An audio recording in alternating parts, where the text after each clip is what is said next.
welcome to another episode of Your Health Matters with Marshfield Clinic. I am your host, Laura Kibbel. February is Heart Month, and I'm so honored to bring to you today two outstanding cardiac physicians to help us understand the work they do every day to treat patients. Please welcome Dr. Wang, electrophysiologist, and Dr. Shah, interventional cardiologist, who are here with me today. Thank you so much for being here. I really appreciate your time. Thank you for inviting us. Yes. So before we get started, I would love for our friends at home to get to know you a little bit better. So if you could tell me where you grew up, where you went to college and received your medical training, and ultimately what brought you to Marshfield Clinic. Dr. Shah, would you like to start? Sure. Thank you. Good morning. Thanks for having me here today. I grew up in India and I did my med school back in India. I did internal medicine residency and cardiology fellowship back in India. I then moved to United States and did internal medicine and cardiology fellowships again in the Cleveland Clinic, Ohio. I then moved to University of Chicago for my interventional cardiology training.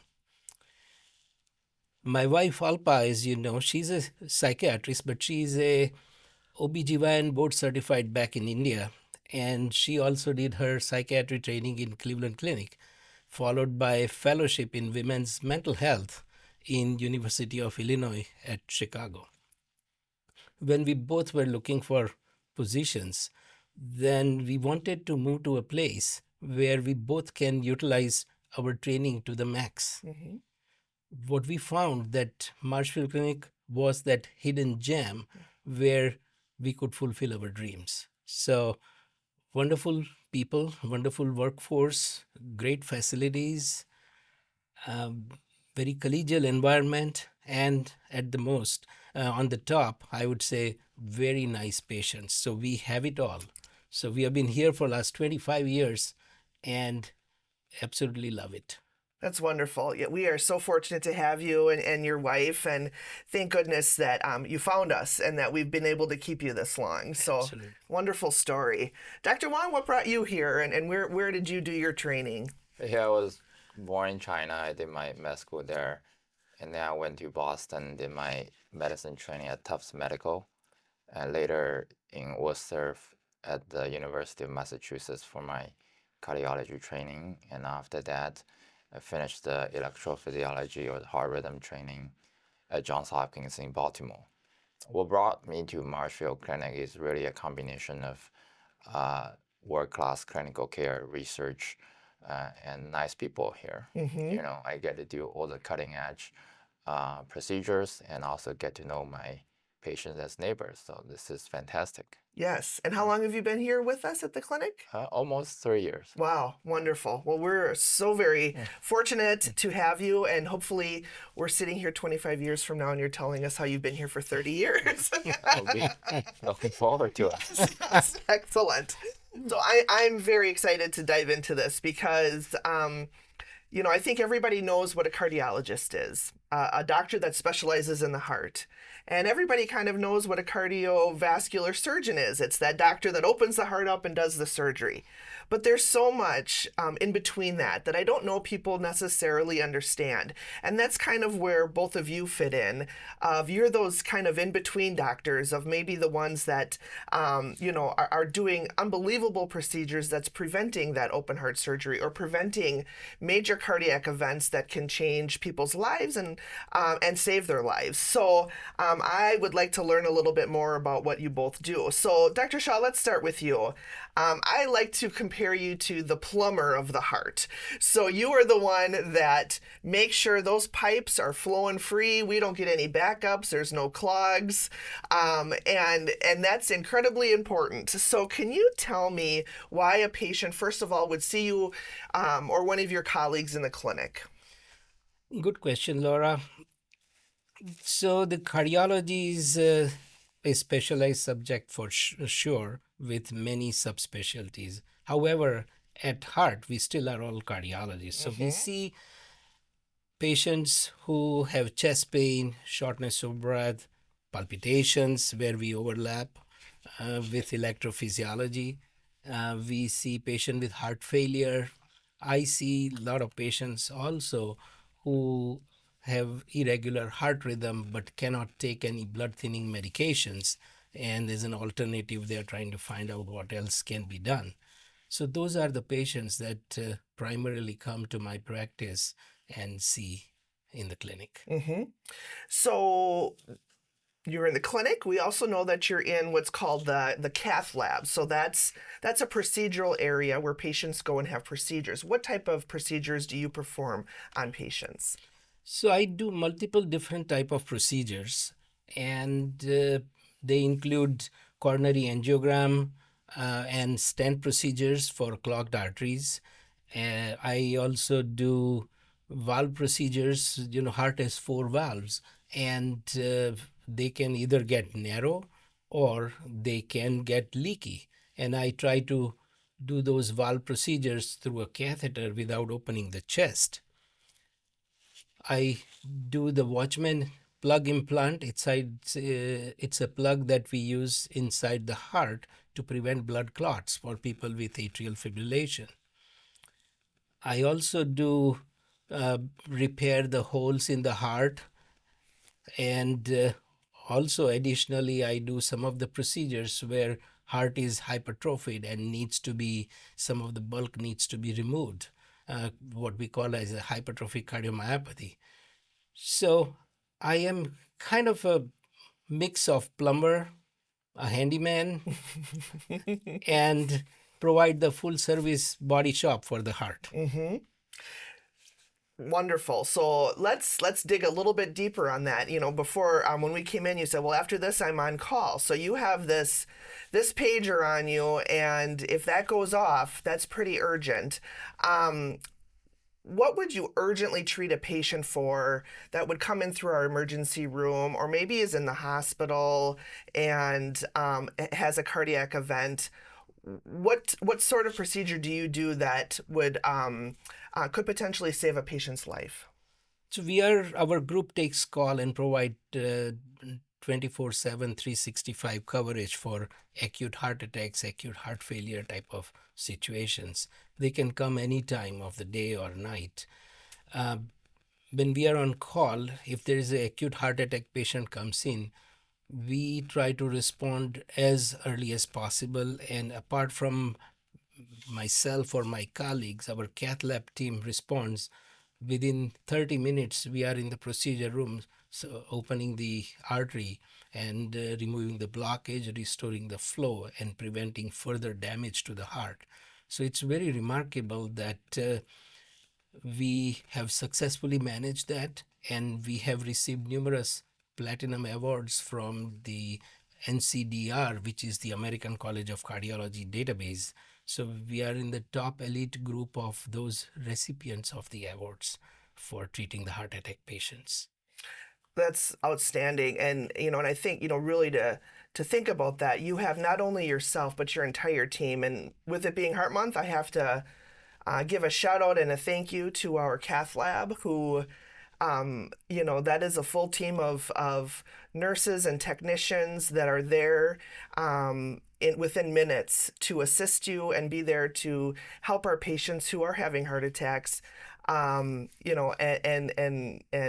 save their lives. And it's absolutely outstanding. You talked about, platinum and are there other procedures or things that we do that maybe other clinics or hospitals don't have that maybe we do that others might not offer, or that we have advanced treatments that we provide? Sure, there are a few of them for sure, and we are very proud as a team. And to be honest, cardiology treatment, it's not a one-man show. Mm-hmm. It is the full orchestra that plays to achieve successful result. And we as a team are really proud of what we achieve. There are a few firsts in the region that we have achieved over last few years, and that has been a very fulfilling journey for me. We started our Watchman program in 2006 as a part of the trial, but then we have really succeeded in creating a good treatment plan for a lot of our patients. We were first in the region for TAVR, which is the aortic valve replacement that we do through a catheter. Our group was first for mitral clip procedure, which is the catheter-based mitral valve repair. We were also first in the region for tricuspid valve repair using a tricuspid clip. Again, all of these are without opening the chest and minimally invasive techniques. We established our ECMO program that is for weak heart muscle or heart failure situation. And we are very proud that we not only implant the ECMO for the support, but we treat them locally. Our motto has been that every heart deserves a world-class care, and we are committed to provide it locally near the patient's home. And we have successfully done that. That's absolutely wonderful, and I couldn't agree with you more. To be in central Wisconsin in a small town, the care that is provided for our heart patients is absolutely world class and unbelievable, and I've personally witnessed it, and I couldn't agree with you more. The team and just the unbelievable care that's provided to our patients. So I thank you for that, and thank you to all of the doctors and our wonderful cardiac teams. So now let's shift over to Dr. Wang. So I said Dr. Shah, he's so proud to be the plumber. We're going to make you the electrician of the heart. So you're kind of the person that's, taking care of the electrical parts of the heart. So tell me a little bit about what your job is. Yeah, I mean, this is a perfect analogy. If we think of the heart as a house, we have the power and we have the electricity, and we have the plumbing system, and I'm more like the electrician. So the few things that we do, when the power is out, when the heart is beating too slow, we can fix that, or when the heart is misfiring, when the electricity is misfiring, we can treat that. So there are two major groups of patients that I treat in the clinic. Number one is a patient who comes in with dizziness, lightheadedness, or heart pounding, and we treat that. And also, sometimes people come in when they are getting too tired, feel lightheaded, or if they even pass out, and we also deal with that. So you're doing cardiac tests to see what's causing that first, and then what you need to do to treat it. Would that be correct? Yes, I think that's very true. We do the diagnosis, and then we figure out what it is, and then we treat it accordingly, either with a pill, with a procedure, or with an implant. Okay, so let's talk a little bit about implants. So I think a lot of people have heard this person has a pacemaker. I have a pacemaker. Can you tell me what that is and what you do?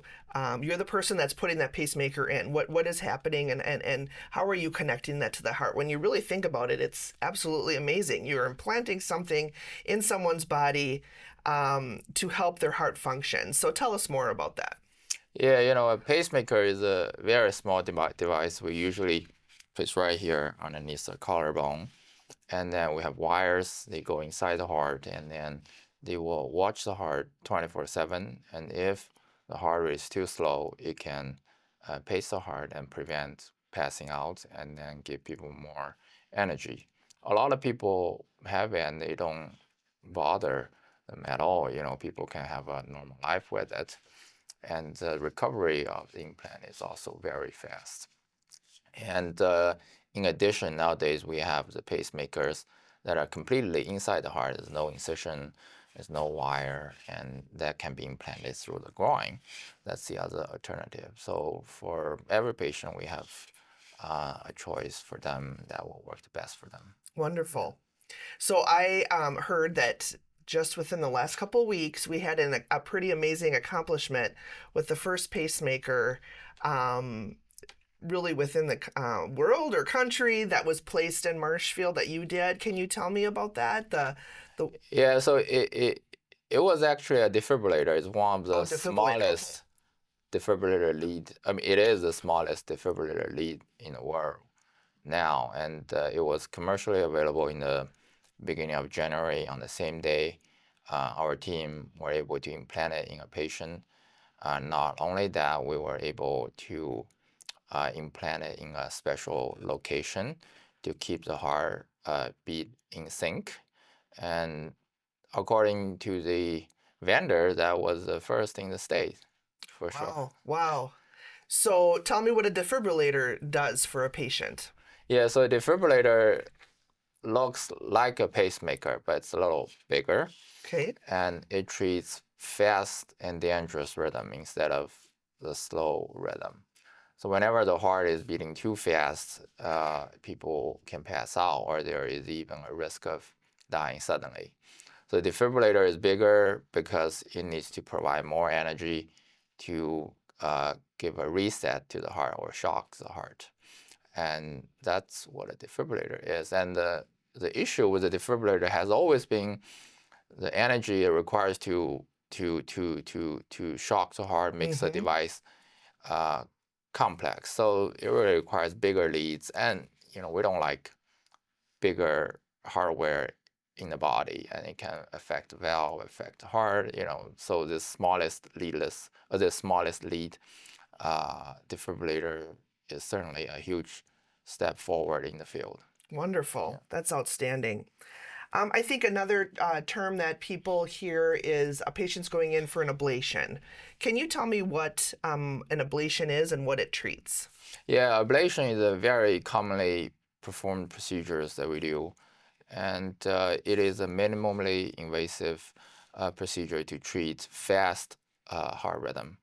And instead of opening the chest, we go from the groin with a small needle, and then we use very soft catheters, go inside the heart. We'll figure out where the misfiring place is, where the short circuit is at, and then we either burn, freeze, or cauterize to destroy that piece of tissue. And the procedure usually takes 2 or 3 hours, can be shorter or longer, and people can go home the same day most of the time. And many times it can offer a cure to many conditions, and people don't need to take pills forever. And for some conditions, it can reduce the burden or the time or the symptoms from the rhythm problem significantly. And we're very proud that we can provide this service to our neighbors here, and we're certainly a very high volume center with outstanding outcomes. Wonderful.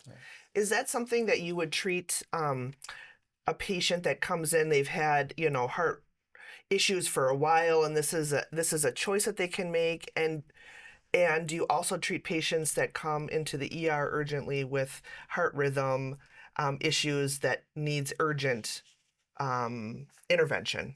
Yeah, for us, we really have both. Okay. A lot of the heart rhythm problems, such as AFib or supraventricular tachycardia or faster heart rate, they show up in the clinic. That can be dealt on a more elective manner.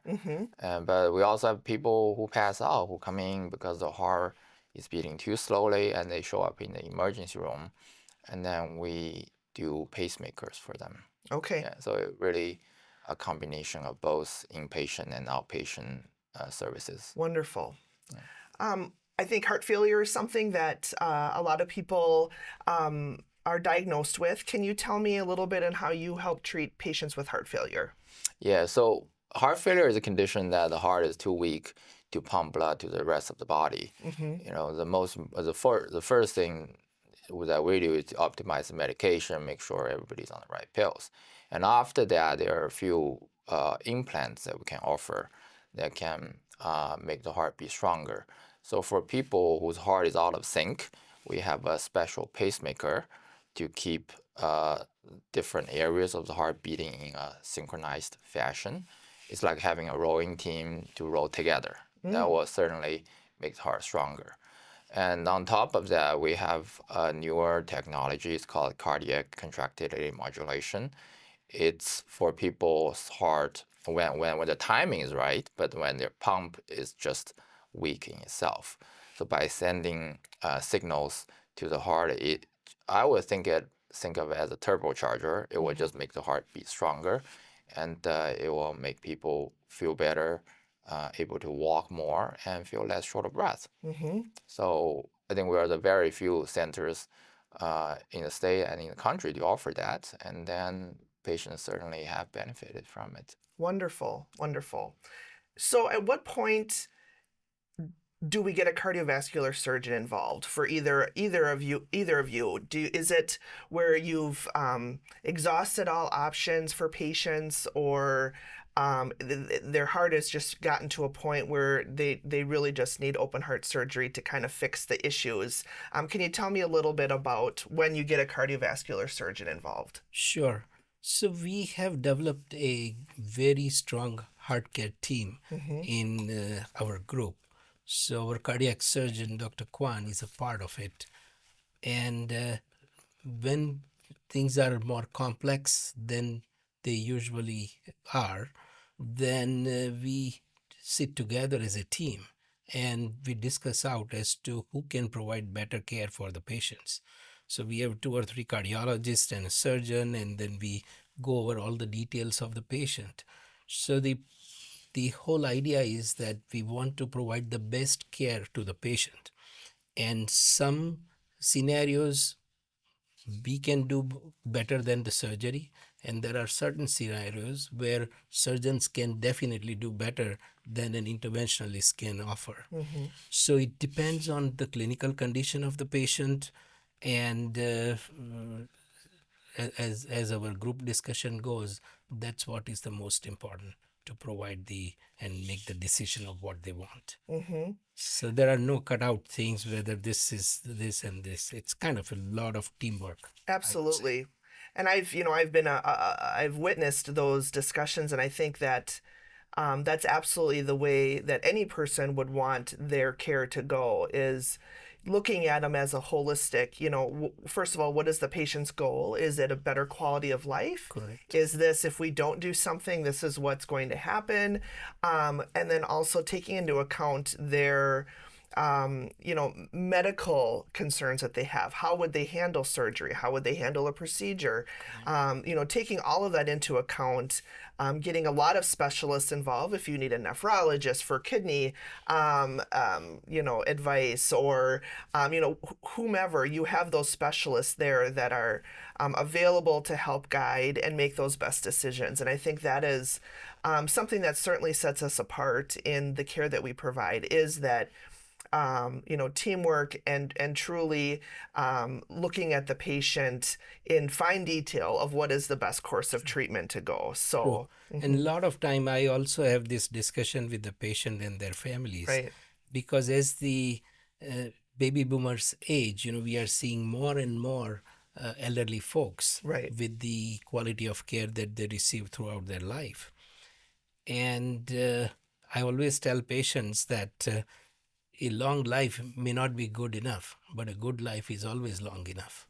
So saying that, it gives them a different perspective to think it through and see what they want in their life, what is their goal, and from our side, how we can put ourselves together to achieve that goal that the patient has decided for themselves. So that's the approach that we are trying to take. Wonderful, wonderful.